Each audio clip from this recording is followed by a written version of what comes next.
Hi, I'm Matt from CoreIntegrator. Today, we're going to explore the difference between a PO invoice and a non-PO invoice. But to fully understand the difference, first we have to talk about the difference between PO purchasing and non-PO purchasing of goods and services.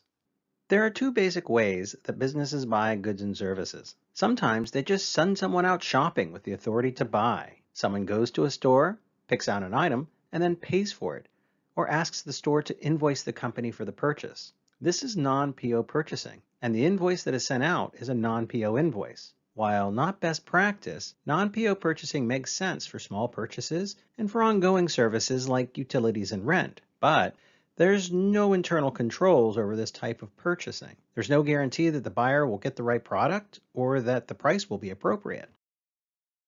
That's why the PO purchasing process exists. The first step in this approach to purchasing is to create a purchase requisition, a request to buy something. A good purchase requisition includes as much information as possible, including the name of the product or services, quantity, product service names, price per unit, proposed delivery date, proposed delivery location, billing address, and proposed payment terms, including any early pay discounts.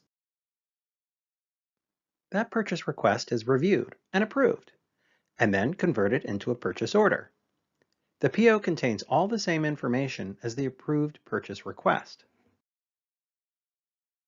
The PO is then transmitted from the buyer to the vendor, who will accept, reject, or negotiate over the price and terms contained in the purchase order.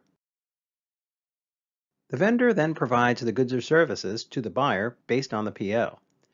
After the goods or services are delivered, the vendor invoices the buyer for those goods or services.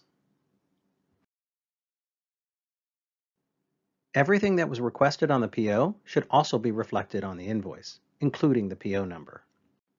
The PO purchase process is the strategic way to buy goods and services. It improves accuracy, price, and product specification. But even more importantly, it means purchases are approved in advance rather than after they're made, which just makes good business sense. So why are some companies hesitant to implement PO purchasing? The answer is that PO purchasing can slow a company down when it's done manually.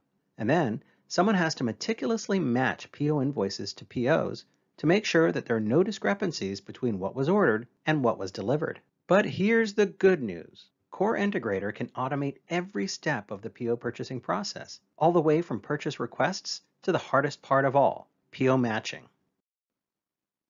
In fact, only CoreIntegrator solutions have Smart Match PO matching technology.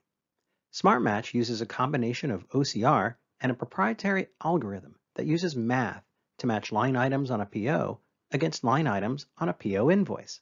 With Smart Match, you don't need part numbers or SKUs. This means you can do PO matching on non-inventory or even service POs and invoices. Combined with traditional OCR matching automation, Smart Match makes PO matching virtually touchless. Successful companies process both non-PO invoices and PO invoices every day, but they're fundamentally different and require different workflows. This can lead to complicated and time-consuming manual efforts. But whatever your company's invoice process is, AP Automation from CoreIntegrator simplifies and automates both PO invoice processing and non-PO invoice processing. So swing by our website, coreintegrator.com, for a free, no obligation demo today.